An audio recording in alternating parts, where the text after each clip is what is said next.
interior polynomial. So 2x minus 3 is equal to 0. 2x is equal to 3. X is equal to 3 over 2. And that is something I need to now substitute into the polynomial. So my x value is 3 over 2. Type it in. What does that look like? Well, 2 times 3 over 2 cubed plus 3 over 2 squared minus 3 times 3 over 2 minus 6. And we just do the same thing. So 3 cubed is 3 times 3 is 9, times 3 is 27. That's 2 times 27 over, and 2 cubed is 2 times 2 is 4, and times 2 is 8. So that's 8 plus, and remember there's a multiplication sign here. That's what that dot represents. 3 over 2 squared, that's just 9 over 4 minus 9 over 2 minus 6. Here we have a bunch of fractions.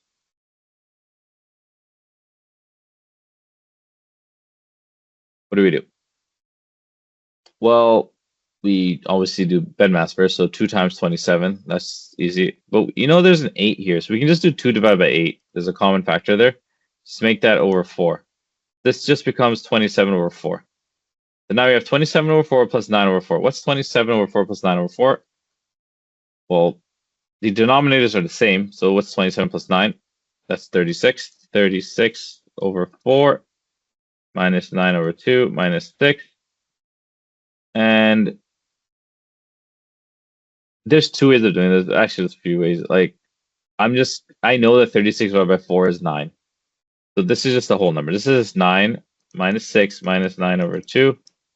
And I just rearranged it and wrote the minus 6 before 9 over 2. It doesn't really matter. The reason I did this is because I'm going to show you 9 minus 6 is 3. And what's 3 minus 9 over 2? Well, remember, this is 3 over 1. Denominators are not the same, so I can just double up the first fraction there. And that becomes 6 over 2 minus 9 over 2. And the final answer is negative 3 over 2. That is the remainder for when you input, or sorry, when you divide this polynomial by 2x minus 3. Did I make a mistake? Possibly. Let's find out. Let's see.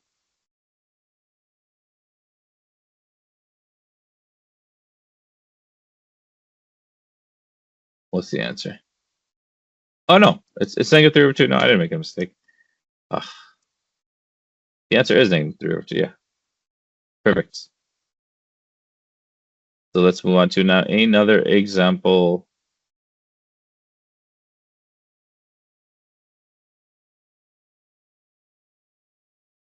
Okay. Determine the value of k such that when this polynomial, 3x to the power 4 plus kx cubed minus 7x minus 10 is divided by x minus 2, the remainder is 8. Okay.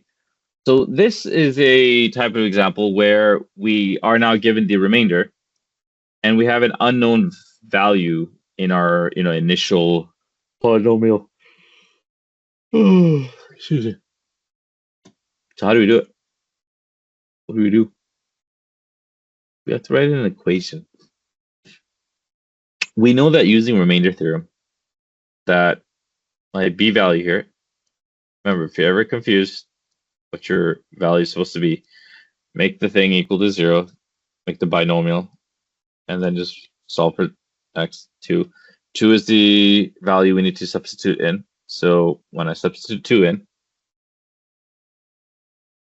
let's say p of 2 is equal to 3 to the power of 4 plus k times 2 to the power of 3 minus 7 times 2 minus 10.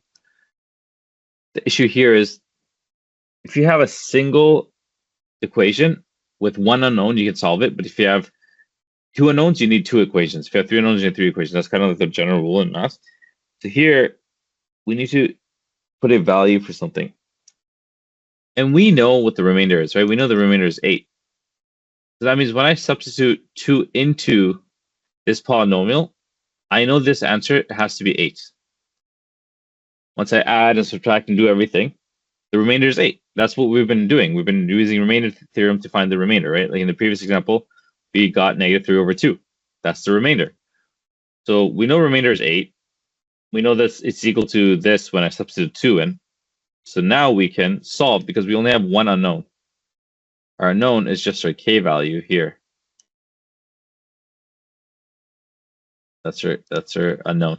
Everything else is numbers. So let's slowly chip at this. 2 to the power 4, that's 16.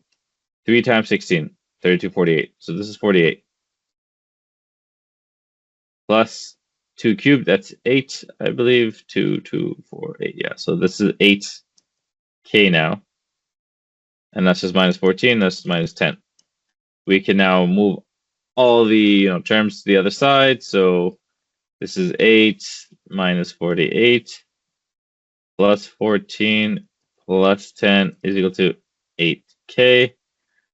Let's do this. So a minus 40, that's minus 40, minus 30, minus 20, minus 16 is equal to 8k. And then the final step is just divide both sides by 8. And k is equal to -2. There you go. And now we solve for k. This is -2 x cubed. And that's it. Pretty straightforward stuff. And that is the remainder theorem, I think. Let me check if we are done. How do I check? Okay. Yeah, we're basically done. There's just practice now. Yeah, just do the homework. Practice solutions are posted for you. There's even a YouTube video posted for you to watch. There's always my video. Remember to check the course outline for any due dates. That's the only thing that I'm going to remind everyone of. So today is October 2nd. So you should be working on Unit 2, Lesson 1, and Lesson 2. I will post Lesson 2 right now as well, just so it's available for you to watch and attempt. And then next week, October 9th, we will either do Lesson 3 or 4. Just a reminder that Friday is a PA day. That's this Friday. And that October 7th is Thanksgiving. Okay. Good luck, everyone.